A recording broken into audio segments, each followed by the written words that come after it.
Okay, so you're about to take that trip. You've been planning forever. Tickets are booked. The itinerary's set, and you're super excited. Definitely. But before you head out the door, Yeah. we need to talk about something not as fun. Travel scams. Right. Thousands of travelers run into these scams every year. Oh, wow. And they can happen at any point during your trip, Really? from the moment you even start planning Mm. to even after you get back home. So today, Okay. we're going deep into a document Mhm. all about travel scams Yeah. to help you recognize the tricks and stay safe while you're out there seeing the world. That makes sense. Knowledge is power, right? Absolutely. So let's get into it. Let's start with the scams Okay. that can happen before you even leave home. Mm-hmm. The document talks about fake travel deals, Right. vacation rental scams, where the amazing villa you booked doesn't even exist, Mm-hmm. and then the good old timeshare traps. Yeah, and one that's becoming more and more common is the fake travel agencies and websites scam. Yeah. So picture this. You're looking online for a good deal, Mm-hmm. and suddenly you find a website with flights or vacation packages at crazy low prices. Oh, wow. It's so tempting. I bet. But that's exactly what the scammers want you to think. It makes sense. Mm-hmm. It's easy to fall for that everyone loves a deal, Of course. but how can you tell if a website is a scam? What are some of the warning signs? Well, the biggest red flag is obviously the price. If it seems too good to be true, Yeah. it probably is. But there are other things to watch out for, like blurry logos, grammatical errors on the site, Oh, right. and even just missing contact information. Sometimes these fake websites will even steal content from real travel agency sites to make themselves look more believable. So it's not just about being wary of deals that are too good to be true, but also checking the website itself very carefully. Right. Are there any tools or resources travelers can use to see if a travel agency or website is legit? For sure.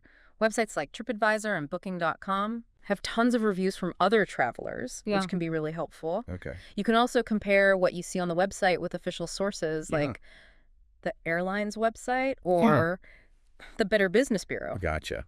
I've definitely learned my lesson about just trusting those flashy ads online. Oh, A few years ago, I almost booked a luxury safari through this website that looked really professional, yeah. but something just felt off about it. I'd love to hear more about that. What made you suspicious? Well, when I tried to find out more about the company, Uh-huh. there was nothing. Their About Us page was super vague, Yeah. and there was no physical address listed anywhere. Plus, Mm-hmm. all the pictures on the website looked like stock images. Oh, wow. Luckily, I trusted my gut and did a little digging before giving them any money. That's a perfect example of how important it is to listen to your intuition. Totally agree. Scammers are getting more and more sophisticated, Mm-hmm. so you really have to be cautious. Always double check before you pay for anything. And stick to secure payment methods like credit cards Right. that have fraud protection. Wire transfers, on the other hand, Yeah. are pretty much impossible to trace once the money is gone. Right. So let's say you've done your research, you booked your flights and your hotel, Yeah. and you finally made it to your destination ready for an adventure. Does that mean you're in the clear, or are there still scams to look out for? Unfortunately, the scams don't stop at booking. Actually, some of the most common scams happen when you're already there in the thick of things. So even when we're on vacation, we have to keep those scam detectors on high alert. Definitely. What kind of in-person scams should we be aware of? Well, one that we've probably all heard of is the overpriced or fake tours scam. Oh, yeah.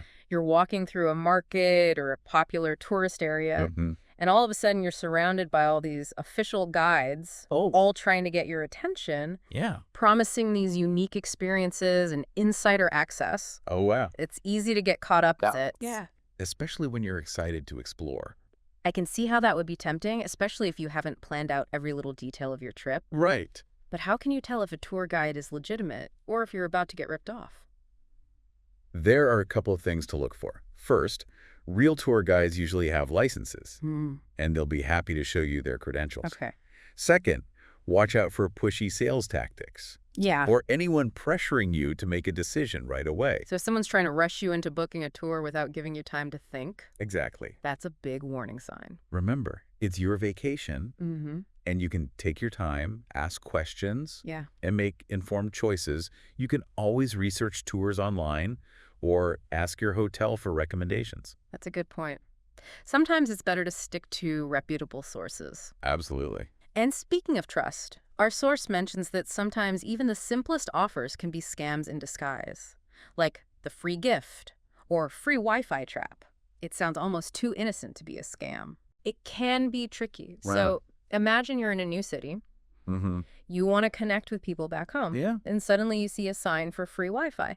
Sounds great, right? Yeah, totally. But what they don't tell you is that by connecting to that network, you could be putting all your personal information at risk. So it's not actually about giving you free Wi-Fi. It's about tricking you into giving them your data. Exactly. They might ask you to fill out a survey or sign up for something that seems harmless. Right. But really, they're trying to get your logins, credit card info, or other sensitive data.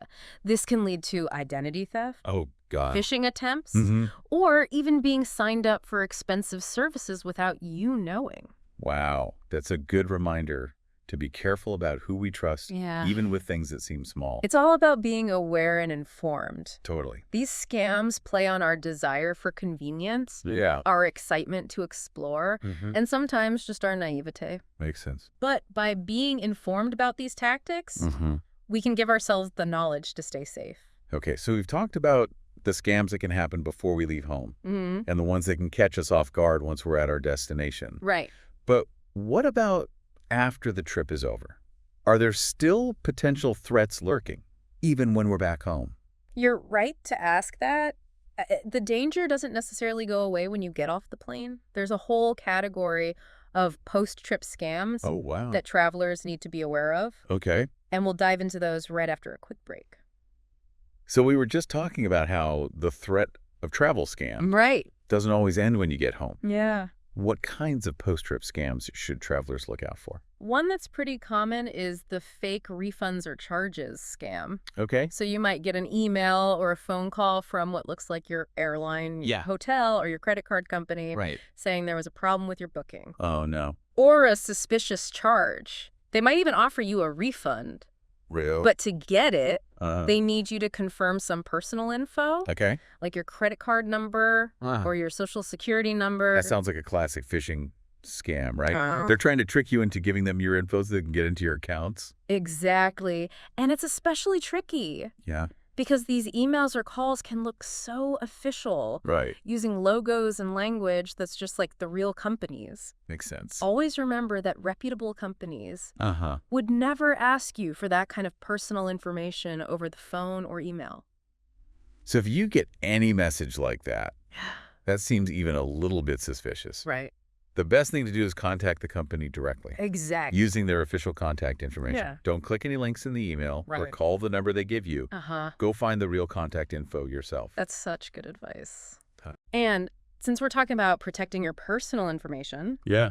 let's talk more about those tech scams, Look, which can happen at any point during your trip.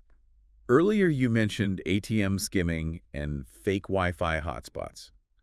I have to admit, I always get nervous using ATMs when I'm traveling. Oh, yeah. It feels like you're taking a chance sometimes. I understand that. It's unsettling, thinking someone could be stealing your info right there without you even knowing. But there are ways to reduce the risk. Okay, good. When you're choosing an ATM, look for signs of tampering. Like what? Things like loose parts or weird attachments. So if something looks off or out of place, it's best to just walk away and find a different ATM. Exactly. It's also a good idea to cover your hand while you're entering your PN, just in case there's a camera hidden somewhere. Oh, right. Recording what you're typing. Those spy movies make it seem like anything is possible. What about public Wi-Fi networks? I know they can be super helpful when you're trying to stay connected. Yeah. But I've heard some scary stories about data theft.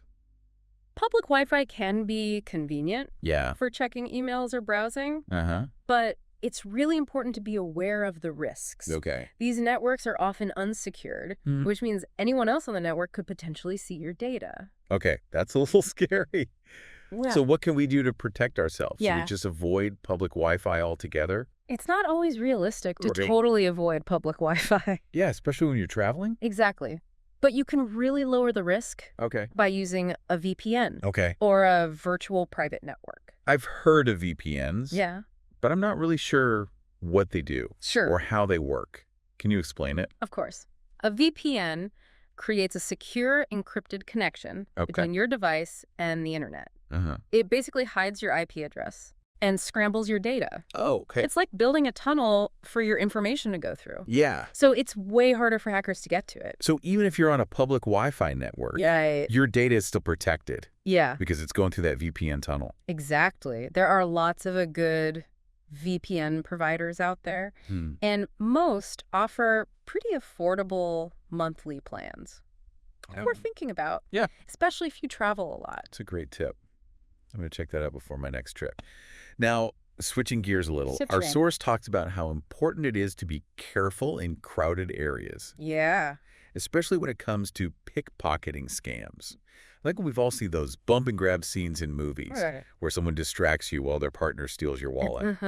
Does that actually happen in real life?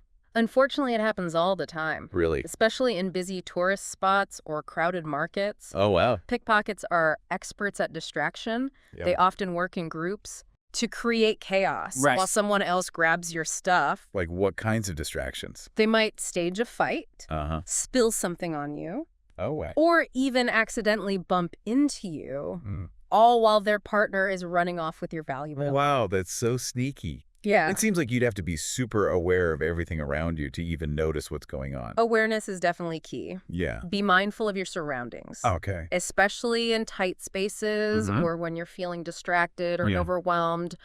Try to keep your valuables close to you. Okay. Ideally in a secure bag or pocket. And don't carry more cash than you need. And what about those fake taxi scams you mentioned earlier? Yeah.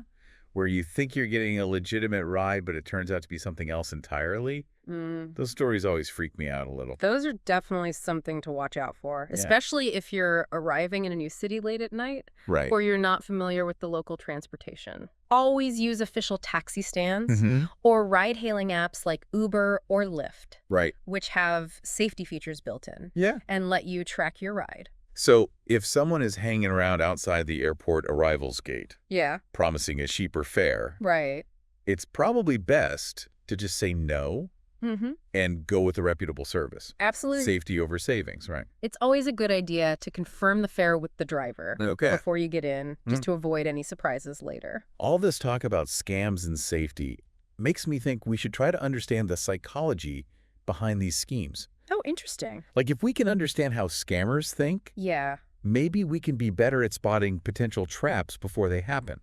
That's a great point. You're absolutely right. Thanks. Scammers are masters of manipulation, and they often take advantage of our emotions or vulnerabilities and our desire to trust people. By understanding their tactics and recognizing the psychological tricks they use, we can become more careful travelers. Okay, so let's get into the mind of a scammer. What are some of the psychological tricks they use to lure unsuspecting travelers into their traps? Well, they often play on our excitement about a good deal, our fear of missing out, or even just our desire to help. They might create a sense of urgency, pressuring you to make a quick decision before you have time to think things through. Or they might appeal to your empathy, like in the stranded tourist scam, where someone pretends to be desperate for help and then asks for money. It's like that voice in your head that's saying, this seems too good to be true. But then you get caught up in the moment. Or you don't want to be rude or unhelpful, and you end up doing something you regret later. Exactly. It's important to remember that scammers are experts at reading people, and they'll change their approach to fit your personality or your mood. Interesting. They might seem friendly, charming, or even authoritative, all to get you to trust them. So it's not just about knowing the specific scams, but also being aware of our own emotions and weaknesses in those situations. Absolutely. It's almost like a mental chess game where you're trying to predict their next move. I love that analogy. Thanks. It's about staying ahead of the game, recognizing the patterns, and being ready for anything. And speaking of being ready, I think it's important to remember that travel safety isn't just about avoiding scams.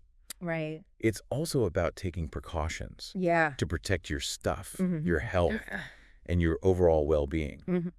What are some essential safety tips that every traveler should know? You're right, we've talked a lot about scams, but There's a lot more to staying safe while traveling. Totally. And a lot of it just comes down to common sense. Yeah. Right. And being prepared. Like making sure you have travel insurance. That's always a must for me. It's essential. You just never know when you might have a medical emergency, a flight cancellation, or lose your luggage. Oh, yeah. Travel insurance can give you peace of mind and financial protection if something unexpected happens. Definitely. And besides insurance, what about keeping our valuables safe? Any tips beyond what we've already talked about? A few things come to mind. Okay. First, don't flaunt expensive jewelry. Right. Or electronics when you're out in public. Yeah. It can make you a target. That makes sense. And be mindful of where you keep your valuables in your hotel room. Okay. Use the safe if there is one. And don't leave anything valuable out in the open. It's funny how those little habits we have at home, sometimes we forget them when we're in a new place. It's easy to get caught up in the excitement of travel. Right. And let our guard down. That's why it's so important to have a routine for keeping your things safe. Speaking of routines, what about health and safety? Yeah. I always pack a first aid kit. Good. But are there other health precautions we should be taking? It's crucial to research the health risks and recommended vaccinations for your destination. Right. Your doctor or a travel clinic can tell you about any necessary vaccinations and preventative measures. I learned that the hard way once when I got super sick on a trip to Southeast Asia. Oh, no. Now I always check with my doctor before any international travel. That's smart. Yeah. And don't forget about food and water safety. Right. Be careful about eating street food. Yeah. And stick to bottled water if you can. Okay. It's better to be safe than sorry. And I imagine those same principles apply to personal safety too, right? Absolutely. Like being aware of our surroundings, especially at night. Right. And not walking alone in unfamiliar or poorly lit areas. Exactly. Trust your instincts. If a situation feels unsafe or uncomfortable, just get out of there. Right. Don't be afraid to ask for help or directions. And if you're not sure, always err on the side of caution.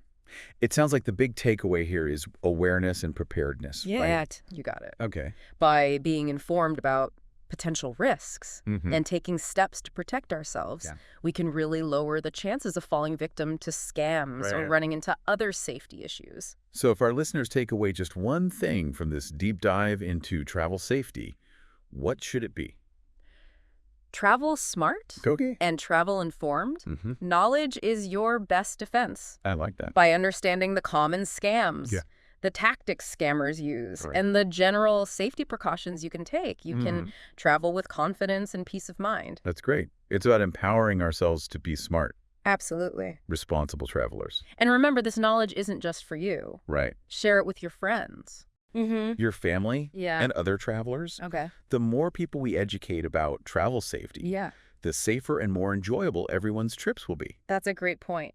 We can all help create a safer travel environment for everyone. And here's a final thought for you to consider. Okay. How can you use what you've learned to not only protect yourself, but also help others avoid scams and stay safe while traveling? Yeah. Maybe it's sharing tips on social media, talking to friends, or just being a more aware and observant traveler yourself. I love that. It's like turning scam avoidance into a superpower we can all share. Exactly, because sometimes the best travel buddy is a well-informed friend. That's so true. Thanks for joining us on this journey into the world of travel safety. My pleasure. We hope you learned something. Maybe even feel a little more empowered. And that you're ready for your next adventure with confidence and awareness. Safe travels, everyone.